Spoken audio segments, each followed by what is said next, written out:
আসসালামু আলাইকুম সবাইকে আরও একবার স্বাগতম জানাচ্ছি আমাদের digital marketing zero two hero কোর্সে। তো এই ভিডিওতে আমাদের ওয়ার্ডপ্রেসের পোস্ট নিয়ে শেষ ভিডিও হতে যাচ্ছে। এখানে আমরা পোস্টের এভরিথিং যা যা বাকি ছিল সব জিনিসগুলো নিয়ে আলোচনা করার ট্রাই করব, এবং আপনাদের হোমওয়ার্কগুলো থাকবে যে আপনারা সুন্দর করে একটা পোস্ট জেনারেট করবেন, পোস্ট তৈরি করবেন আপনাদের যতগুলো টুলসের কাজ শেখানো হয়েছে এই সবগুলা দ্বারা। তো মেইনলি আমি আপনাদেরকে ডেমো ডিজাইন দিব নি, আপনারা ওই ডিজাইনটা কপি করে ট্রাই করবেন। সো মেইনলি আমরা এখান থেকে আমরা ব্লগগুলো দেখছিলাম। সো ব্লগে আমাদের মিডিয়া সেকশনে যদি যাই, ইমেজ, আপনারা বুঝতেই পারছেন, ইমেজে যদি যাই, ইমেজটাকে আমরা যদি ক্লিক করি তাহলে এখানে ইমেজ সেকশন আসবে। এটাতে আপলোডে ক্লিক করে আপনি আপনার যে কোনো একটা ইমেজকে কিন্তু এখানে কি করে দিতে পারবেন, এখানে আপনার ইমেজকে প্রোভাইড করতে পারবেন। ওকে, ইমেজের মধ্যে অনেকগুলো অপশন আছে। যেমন আমি যদি ইমেজটাকে সিলেক্ট করি সেক্ষেত্রে আমাদের এখানে যে প্রথম অপশন আছে সেটা ইমেজ। এখানে গেলে আপনি এটাকে এখানে মিডিয়া অ্যান্ড টেক্সট যদি করেন তাহলে এখান থেকে আপনি টেক্সট লিখতে পারবেন, ইমেজের সাথে টেক্সট লিখতে পারবেন। আবার যদি আমি এটাকে সিলেক্ট করি, সিলেক্ট করে যদি রিপ্লেসে ক্লিক করি তাহলে আমরা এই ইমেজটাকে রিপ্লেস করতে পারবো। কিন্তু থ্রি ডটে ক্লিক করলে সেম অপশানগুলোই কিন্তু আমাদের এখানে থাকে। সো আবার যদি যাই এখান থেকে লিঙ্ক অপশান, এখান থেকে আমরা একটা লিঙ্ক তৈরি করতে পারি। আপনি কোনো লিঙ্ক দিলে এখানে ক্লিক করলে সেটা যাবে অ্যাটাচমেন্টে পেজ। আপনি যদি ক্লিক করেন তাহলে আপনার কোনো একটা পেজকে আপনি এখানে অ্যাটাচ করে দিতে পারবেন। সো এরপরে নেক্সটলি এখান থেকে যেটা দেখছেন অ্যাড এ ক্যাপশন, আপনি ইমেজের একটা ক্যাপশন নিচে দিয়ে লিখতে পারবেন। এরপরে এটা আমাদের হচ্ছে অ্যালাইন করতে পারবেন, ইমেজটাকে আপনি কোথায় করবেন, ফোল্ড ওয়াইজ রাখবেন নাকি আপনি ইমেজটাকে সেন্টারে রাখবেন, কী জিনিসে রাখবেন সেই জিনিসটা। এবং এরপর আমাদের যে জিনিসটা এটা হচ্ছে আমাদের অ্যাপ্লাই ডুটুন ফিল্টার। আপনি এখানে ফিল্টার করতে পারবেন, ইমেজটাকে আপনার ইচ্ছা মতো ফিল্টার করতে পারবেন। সো আমরা ফিল্টারটা দিচ্ছি না, ক্লিয়ার করে দিলাম। তো এই ছিল ইমেজের আমাদের মেইনলি অপশন। অ্যান্ড সাইডে এটা হচ্ছে ক্রপ। আপনারা এখান থেকে চাইলে ইমেজটাকে ক্রপ করে নিতে পারবেন। জাস্ট ক্রপে ক্লিক করবেন, ক্রপে ক্লিক করে আপনারা এখান থেকে এটাকে কিন্তু অ্যাপ্লাই করে দিলে ক্রপ হয়ে যাবে। সো অ্যাসপেক্ট রেশিওতে ক্লিক করে আপনি কোন রেশিওতে করবেন, রেশিও সিলেক্ট করে দিয়ে অ্যাপ্লাই করে দিবেন। তাহলে দেখবেন আমার ইমেজটা কিন্তু অলরেডি দেখেন অতটুকুই ক্রপ হয়ে গেছে। সো এটা, এবং এই সাইটে ব্লক সেকশনে গেলে অল্টারনেটিভ টেক্সট পাবো। অল্টারনেটিভ টেক্সটটা আমাদের কিন্তু ব্লকে থাকে, আর ব্লকটা আনার জন্য সেটিংস অপশনে ক্লিক করতে হয় এবং এখান থেকে পোস্ট থেকে আমরা ব্লকে যাইতে হয়। এখানে গেলে আমরা অল্টারনেটিভ টেক্সট পাবো এবং এখান থেকে আমরা রেশিও চেঞ্জ করতে পারবো কিন্তু। ওকে, নেক্সটলি যে অপশনটা আমাদের, সেটা আমরা যদি এখানে যাই সেটা হচ্ছে গ্যালারি। গ্যালারির অর্থ আপনি এখানে একাধিক ইমেজ নিতে পারবেন একসাথে। আমি যদি আপলোডে ক্লিক করে আমি যদি আমার এই 3টা ক্লায়েন্ট মিটিংকে এখান থেকে আমি ওপেন করে দিই তাহলে দেখতে পাবেন 3টা আমার একসাথে এক কথায় একটা গ্যালারিতে যেভাবে ইমেজগুলো সাজানো থাকে সেমভাবেই থাকবে, এবং অপশানগুলো কিন্তু আপনি প্রায় সেমই পাবেন। জাস্ট এখানে একটা অপশান আসবে মুভ রাইট, মানে এগুলোকে আপনি একটা জায়গায় আরেকটা নিয়ে যাইতে পারবেন, কোনটা কোন জায়গায় নেবেন সেটা।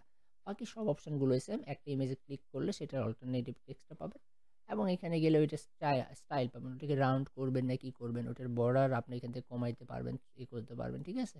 এবং এখান থেকে দেখেন আমরা এটাকে রাউন্ডনেস, যেটা রেডিয়াস যেটাকে বলা হয়, রেডিয়াসটাকেও কমাইতে বাড়াইতে কিন্তু পারবেন। ওকে, এবং ডুটুন ফিল্টার চাইলে এই যেখান থেকে ডুটুন আর ডিফল্ট টু ডিফল্ট। সো এটা গেল আমাদের গ্যালারি সেকশনটা। অ্যান্ড ডিলিট করতে গেলে তো আমাদের এখান থেকে ডিলিটে ক্লিক করলে ডিলিট হয়ে যাবে। এরপরে অডিও, কোনো অডিও পিক করতে চাইলে অডিওতে ক্লিক করে আপলোডে ক্লিক করে দিবেন। আপলোডে ক্লিক করে দিয়ে আপনার কোনো অডিও যদি থাকে এখানে জাস্ট ওপেন করে দিবেন এবং আপনার অডিওটা কিন্তু এখানে চলে আসবে। ঠিক আছে, আমার এখানে যেহেতু অডিওটা নাই এবং এই অডিওটা নাই মেবি, যদি এখান থেকে এটা দেই, দেখেন আমার এই অডিওটা কিন্তু অলরেডি আমার এখানে নিয়ে নিছে। আমি যদি এখানে এখন ক্লিক করি আপনারা দেখতে পাচ্ছেন একটা সাউন্ড শুনতে পাইলেন। তার মানে এভাবে কিন্তু আপনি কোনো অডিওকে করতে পারেন। এবং অডিওতে ক্লিক করলে এখান থেকে যে অপশানটা পাবেন অডিও অপশান, এটাকে আসলে ফাইলে আপনি রাখবেন। যে কোনো একটা নাম যদি দেন, যেমন আমি দিলাম অডিও 1, তাহলে এটা একটা ফাইলে হয়ে গেল। এখান থেকে জাস্ট ডাউনলোডে ক্লিক করলে ডাউনলোড। আপনি যদি চান না ভাই ফাইলে না, আমি অডিওটাকে অডিওতে রাখবো, তাহলে অডিওতে ক্লিক করে দিতে হবে। আবার যদি আপনি এখানে ক্লিক করে কলাম গ্রুপ করতে চান সেক্ষেত্রে সেই জিনিসটা আপনি এখানে করতে পারেন, নো প্রবলেম। অ্যান্ড রিপ্লেসে ক্লিক করে রিপ্লেস করতে পারবেন। পাশাপাশি অটো প্লে সেটিংস থেকে যদি আমরা অটো প্লেকে অন রাখি তাহলে এটা অটোমেটিক্যালি প্লে হবে যখন আপনার পোস্টটা কেউ ভিজিট করবে, এবং লুপ যদি ক্রিয়েট করতে চান এখান থেকে লুপটা ক্রিয়েট করে দিবেন। প্রিলোডার আমরা এখান থেকে আপনি ব্রাউজার ডিফল্ট না কি দিতে চান সেই জিনিসটা আপনি এখানে চাইলে প্রিলোডারটা দিয়ে দিতে পারেন। সো এখন আমাদের দরকার নেই, অডিওটাকে আমরা ডিলিট করে দিচ্ছি।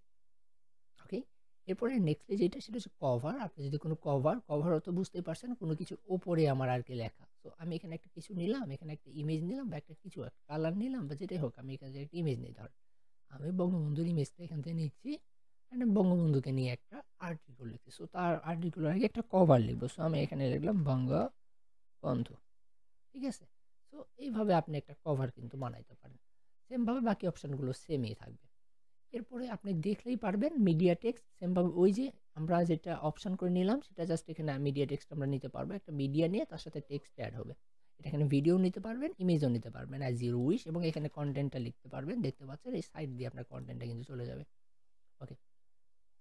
এরপরে আমাদের যেটা সেটা হচ্ছে ভিডিও। আপনি চাইলে এখান থেকে ভিডিও আপলোড করে দিতে পারবেন। আপনি যদি চান ইউআরএল দিয়ে ভিডিও আপলোড করবেন তাহলে insert URL, insert from URL A click করে এখানে একটা ইউআরএল দিতে হবে। যেমন আমি ইউটিউবের যদি দিতে চাই, এক্সাম্পল আস আমি ইউটিউব যদি এখান থেকে ওপেন করি এবং ইউটিউব ওপেন করে আমি একটা লিঙ্ক ইনসার্ট করে দেখাই দিচ্ছি আপনাদের। আমি জাস্ট এখান থেকে ধরেন বাংলাদেশের গল্পটা আলাদা হতে পারে, তো আমি এখান থেকে কপি লিঙ্ক অ্যাড্রেস করলাম, কপি লিঙ্ক অ্যাড্রেস। ওকে। এবং আমি যদি এটাকে ইউআরএলটাকে এখানে পেস্ট করে দিই এবং এন্টার দিয়ে দিই তাহলে আপনারা দেখতে পাচ্ছেন ইউটিউবের ওই ভিডিওটা কিন্তু আমার এখানে চলে আসছে। আপনি পেন আইকনে ক্লিক করে ইউআরএলটাকে কিন্তু চেঞ্জও করতে পারবেন, নো প্রবলেম। অ্যান্ড দ্যাটস আমাদের আপনি ভিডিওটা পেয়ে যাবেন। ইমবেড করে দেন অ্যান্ড দেখেন আমার ভিডিওটা চলে আসছে। নিচ দিয়ে এখানে আপনি এটার ক্যাপশনটাও লিখে দিতে পারবেন। সো এইটা হলো আমাদের ভিডিও সেকশন। ওকে। নেক্সটলি আমাদের এইখান থেকে যেটা বাটন, আপনি যদি কোনো বাটন অ্যাড করতে চান এখান থেকে বাটন অপশানে ক্লিক করে আপনি বাটনের টেক্সটটা দিয়ে দিবেন। আমার ধরেন click here. Okay, click here দিয়ে দিলাম। এখন বাটনে তো কিছু থাকতে হবে, সো লিঙ্কটা আমরা দেবো। সো লিঙ্কে ক্লিক করে আমরা ধরেন ইউটিউবের লিঙ্কটা দিব। আমি youtube.com দিলাম এবং এখান থেকে পেস্ট করে দিলাম, এন্টার দিয়ে দিলাম। তাহলে আমাদের বাটনটা কিন্তু হয়ে গেল। এখানে ক্লিক করলে আমাকে ইউটিউবে নিয়ে যাবে। আমি যদি একটু পাবলিশ করে দেখাই আপনাদের তাহলে আপনারা এটা বুঝতে পারবেন ভালোভাবে। আমি প্রিভিউ নিউ উইন্ডো করি। এখানে আমি যদি এখানে ক্লিক করি আমাকে কিন্তু ইউটিউবে নিয়ে যাচ্ছে। সো আপনি এখান থেকে কিন্তু এইভাবে বাটনটা ক্লিক করতে পারেন। আবার আমি বাটনে যদি ক্লিক করি এখান থেকে ওপেন ইন নিউ ট্যাব যদি করেন তাহলে এটা নতুন ট্যাবে বাটনের যে লিঙ্কটা সেটা কিন্তু ওপেন হবে। অ্যান্ড যদি লিঙ্কটা কাটাইতে চান তাহলে এটা, এবং আমরা চাইলেও এখান থেকে কিন্তু বোল্ডে ক্লিক করে লেখাটাকে সিলেক্ট করে আমরা লেখাটাকে বোল্ড করতে পারবো। ঠিক আছে? এবং আপনি চাইলে এখান থেকে দেখেন সেটিংস অপশানে গেলে এটা চেঞ্জ করতে পারেন। হোয়াইটটা আপনি বড় ছোট করতে পারবেন, কোনো সমস্যা নাই। অ্যান্ড আমরা যদি এখান থেকে কালার অপশানে যাই বা স্টাইলস অপশানে যাই তাহলে ফিল কালার আউটলাইনগুলো আমরা চেঞ্জ করতে পারবো। যেমন ব্যাকগ্রাউন্ড কালার যদি আমি চেঞ্জ করতে চাই এখানে ক্লিক করলে আমার ব্যাকগ্রাউন্ড কালার চেঞ্জ হবে। টেক্সটটা হোয়াইট থেকে আপনি যদি ব্ল্যাক করতে চান এখান থেকে টেক্সটটাও কিন্তু আপনি চেঞ্জ করতে পারবেন, বাট হোয়াইট ইজ বেস্ট। আপনি চাইলে প্যাডিংটাও এখান থেকে চেঞ্জ করতে পারবেন। দেখেন প্যাডিং আমার চেঞ্জ হচ্ছে। আপনি এখান থেকে চাইলে উপরে নিচের প্যাডিংগুলো চেঞ্জ করতে পারবেন। আপনি বর্ডার, রেডিয়াস সব কিছু এখান থেকে চেঞ্জ করতে পারবেন। আমি বর্ডার রাখলাম না, রেডিয়াস করে দিলাম। এবং আপনি আউটলাইনে যদি যান তাহলে এটার আউটলাইনটাও সেমভাবে করতে পারবেন। তো এইটা গেল আমাদের কি option, button option. So I hope আপনারা এখন একটা সুন্দর করে বাটন তৈরি করতে পারবেন। নেক্সটলি এখান থেকে আমাদের যেটা আছে সেটা হচ্ছে কলাম। কলাম নিতে চাইলে column, group, arrow, stack, that's no, এটা আমাদের দরকার নাই। এখন রিড মোর বাটন, ধরেন আমি এখানে অনেক কিছু লিখছি, দেখে এখানে একটা রিড মোর বাটন দেবো। সো এখান থেকে মোর অপশানে ক্লিক করে দিলে এখান থেকে রিড মোর বাটনটা চলে আসবে আমাদের। আমি যদি দেখাই আমাদের রিড মোর বাটনটা কেমন হয়েছে, এরপর এটার পরে আমাদের লিখতে হবে। ঠিক আছে? এটার পরে রিড মোর, এবং এই রিড মোর আমরা যদি এখান থেকে দেখাই একটু আপডেট করে রিভিউ করি, দেখেন আমরা এখান থেকে রিড মোর বাটনটা অ্যাড হয় নাই। আমি যদি এখান থেকে দেখেন এখন যদি লিখি, এখন আমি লিখে গেলাম, আপডেট করে দিলাম, আমি যদি এন্টার করি, ওকে এখানে আসে নাই মেবি রিড মোডটা, আমি একটু ডিলিট করে দিই। ওকে, আমি ডিলিট করে দিয়ে আমি এখান থেকে একটা ইয়ে নিচ্ছি, আমি এখান থেকে মোর অপশনটা নিয়ে নিলাম অ্যান্ড এটা হচ্ছে আগে পরে। সো সি ডট ব্লকে আমরা গেলে এখান থেকে রিড মোড, আচ্ছা যাই হোক রিড মোডটা এখান থেকে আমরা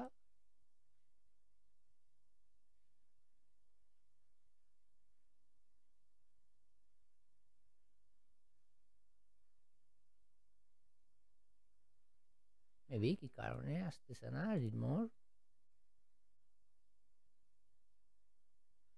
ওকে যাই হোক আমরা এটাকে কেটে দিই। এটা হলো আমাদের রিড মোর বাটন। আমি যদিও দেখাইতে পারলাম না, আমি পরে কোনো একটা ভিডিওতে দেখানোর ট্রাই করবো কি কারণে হচ্ছে না, আই ডোন্ট নো। ওকে, এরপরে আমরা প্লাসে যদি যাই এখান থেকে আমরা দেখতে পাবো আর অপশান আছে, যেমন সেপারেটর। কোনোটা যদি সেপারেট করতে চান সেক্ষেত্রে সেপারেটর বাটনটা ইউজ করতে পারেন। পেজ ব্রেক নিতে চাইলে আমরা পেজ ব্রেক করব, একটা দুইটা পেজের মধ্যে ভাগ হয়ে যাবে। আপনি ক্যালেন্ডার যদি নিতে চান এখান থেকে ক্যালেন্ডার নিতে পারবেন। আপনি ক্যাটাগরি লিস্ট যদি করতে চান এখান থেকে ক্যাটাগরি দিতে পারবেন। আপনি কাস্টম এইচটিএমএল দিয়ে লিখতে চাইলে সেটা, লেটেস্ট কমেন্ট দেখাইতে চাইলে এখান থেকে লেটেস্ট কমেন্টসটা সিলেক্ট করতে পারবেন। লেটেস্ট পোস্ট দেখাতে চান তাহলে লেটেস্ট পোস্ট অপশান, পেজের লিস্ট দেখাতে চাইলে পেজ লিস্ট বাটন, এরপরে সার্চ বাটন দেখাতে চাইলে সার্চ বাটনে ক্লিক করতে হবে। সোশ্যাল আইকনগুলো আপনি যদি দেখাইতে চান তাহলে এখান থেকে সোশ্যাল আইকনে নিতে হবে, এবং সোশ্যাল আইকনে নিলে হবে কি এখানে ক্লিক করতে হবে, প্লাস আইকনে ক্লিক করতে হবে। আমরা এখানে দেখেন সোশ্যাল ক্লিক অ্যাড, তো আমরা এখানে প্লাসে ক্লিক করব এবং এখান থেকে আমরা সোশ্যালগুলো পেয়ে যাব। আপনি যেটা ক্লিক করবেন সেই সোশ্যালটা চলে আসবে, এবং সেই সোশ্যালের উপর ক্লিক করে আপনার সেটার আইডিটা দিয়ে দিলেই আপনার সেই সোশ্যাল বাটনটা কিন্তু এখানে অ্যাড হয়ে যাবে। ওকে, এরপরে আরও অপশান আছে। এখান থেকে আমরা যদি থিমে যাই, নেভিগেশন, সাইট লগো, আপনি নেভিগেশন যদি চান সেক্ষেত্রে আপনি নেভিগেশন পেজটাই করতে পারবেন। সাইটের লগো যদি চান সাইটের লগো এখান থেকে আপলোড করতে পারবেন, ঠিক আছে। সহ এখানে আরও অনেকগুলো অপশন আছে যেগুলো একটু দেখে নিলেই আপনারা কিন্তু সেই জিনিসগুলো পারবেন। জাস্ট যেই জিনিসগুলো পোস্ট লেখার জন্য দরকারি ছিল আমি সেই জিনিসগুলো কিন্তু আপনাদের দেখাই দিয়েছি গত ভিডিওগুলোতে। ইমবেড ইউটিউব থেকে লিঙ্ক চাইলে ইউটিউবেরটা এখান থেকে লিঙ্ক থেকে নিতে পারবেন, কোনো পডকাস্ট নিতে চাইলে সেই পডকাস্টটা। এইগুলো নিজ দায়িত্বে একটু দেখে নেওয়ার ট্রাই করবেন, কারণ প্রত্যেকটা ধরে ধরে কিন্তু শেখানো পসিবল হয় না। যতটুকু প্রয়োজন হয়েছে বেসিকের জন্য আমি ততটুকু আপনাদের দেওয়ার ট্রাই করছি। সো আশা করছি আপনারা বুঝতে পারছেন। এখন আপনাদের একটা ভালো করে একটা পোস্ট রাইট করতে হবে। কীরকম পোস্ট রাইট করবেন আমি আপনাদের দেখাই দিচ্ছি। এরকম একটা পোস্ট আপনারা রাইট করবেন, প্লাস পোস্ট। ওকে, আমি দেখাই দিচ্ছি, মেবি পাওয়া যাবে না আমাদের ওই পোস্টটা, আমি দেখাই দিচ্ছি। Digital, what is digital marketing নামে আমাদের একটা পোস্ট লেখা ছিল, এখানে আছে। তো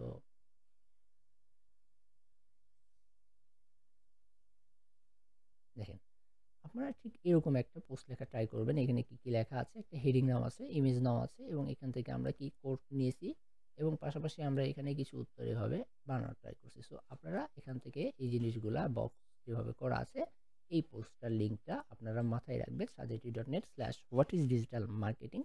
এটা দেখে আপনারা কিন্তু একটা বানানোর ট্রাই করবেন। সো আজকে এই পর্যন্তই, সবাই ভালো থাকবেন, সুস্থ থাকবেন, আল্লাহ হাফেজ।